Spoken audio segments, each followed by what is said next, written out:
mean, he should want to land where he wants to land. I mean, as I see it, we're going to find out one way or the other, right? For good or for bad, for great or for worse. Is OBJ the issue, or is he in a bad situation?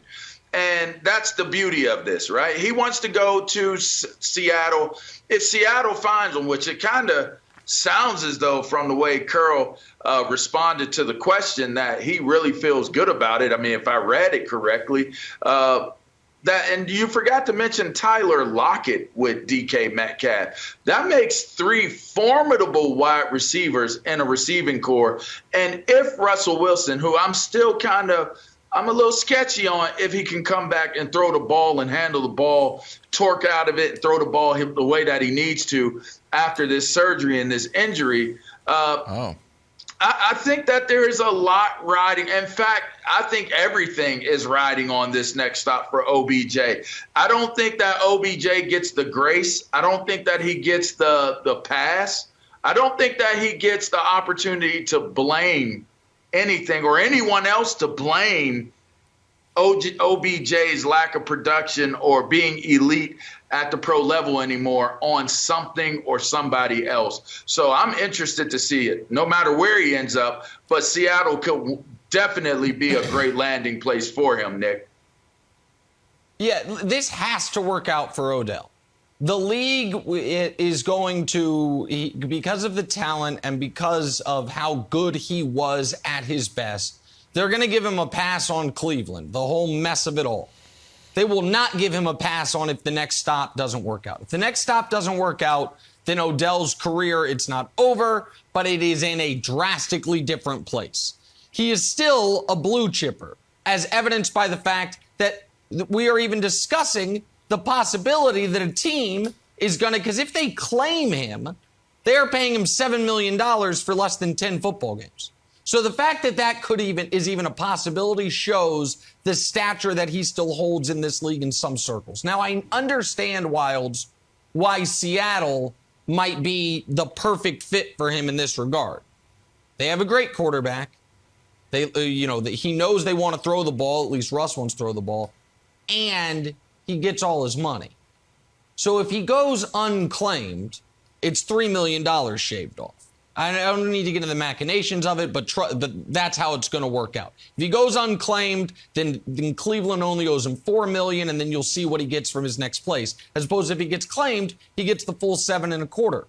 But I don't think Seattle's a bad fit, but I don't think it's the perfect fit. I've made the case as to why I think Kansas City makes a ton of sense for him. They clearly need a number 2 receiver like they had in Sammy Watkins. But even if you remove Kansas City, because one could argue Kansas City, it's not like they're a lock for the postseason this year. There are other teams that you could argue make sense. I mean, I think they're going to make the playoffs, but I understand right now they're far from a lock. Green Bay has always made a ton of sense. I think Green Bay, you have a great quarterback. You're going to be in the playoffs. The problem with Green Bay is the great quarterback going to be there after this year? Baltimore's going to be in the playoffs.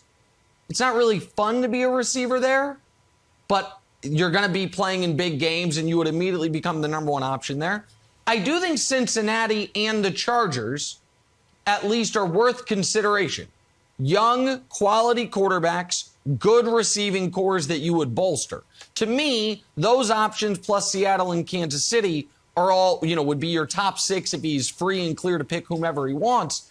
I would have Seattle among those 6 Wilds close to last purely because I think they're the least likely of those 6 to make the playoffs. And I think Odell needs to play in a playoff game. Odell's played in 1 playoff game ever, and all we remember about it is the boat trip he took beforehand. So I think Seattle, because they're in that division, Russ has been injured, and their record stinks, I think Seattle's would be an odd choice if playoffs are an important factor here. Yeah, so if you're going to leave Cleveland, you want to be on a winning team, going to the 3-5 Seahawks seems weird. Then they play the Packers and the Cardinals. So they could look up and be 3-7. Plus, are we sure Seattle is that much different than Cleveland? They run the ball the 8th highest percentage of their plays. And we look at the graphic on how many times they line up 3 wide receivers. I'm not sure there's enough passes to go around. We know Russ wants to cook, but we know Pete Carroll does not necessarily want to let him cook. So look, as much as I think it would be scary for him to be on Kansas City, I do think a safer bet with a team with a great quarterback and with at least 500 or above is the move. So I still think Packers is the best move. You know, Aaron Rodgers is there, could always use another weapon. I think it'd be a nice olive branch from Gutekunst to Rodgers and also change the narrative up there. So Packers would be my number one pick. Obviously, Patriots actually my number one pick. But if it's not Foxborough, I'd go Packers, Jenna. Listen, I like what you guys are saying. I have no issue with what you guys are throwing out there. But one team that you failed to mention was the Las Vegas Raiders. Now, this seems to be a team in turmoil. So many things have happened, from the head coach to your star receiver to now the whole draft class of Ruggs' his draft class and everything that's happened. But this is still a team that is in the thick of it and in the mix in terms of being able to win that AFC West, which is a very, very competitive division right now. In fact, there is a ton of parity. They all have 5 wins. This is going to be must-see TV. You add a guy like OBJ to the Raiders, where Derek Carr is playing some really good football right now. They're playing some good football right now. At times, a tad bit inconsistent, but yet nonetheless, so are the other teams in the AFC West. Don't rule out the Raiders in this scenario. I think the Raiders were the favorites before they signed Deshaun Jackson. If I were counseling Odell, though, I would tell him, man, you've played with the good-ish quarterbacks. Eli Manning at the end, Baker Mayfield. To me, Derek Carr's in that same category.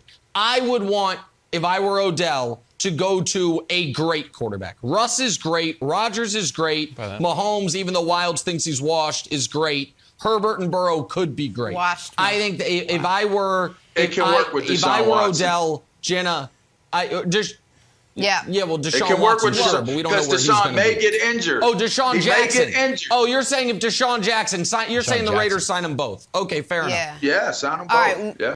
Thanks for watching. Subscribe here to get the latest from the show. Also, be sure to check out more of the best clips from First Things First, or go watch a few segments from our other shows on FS1.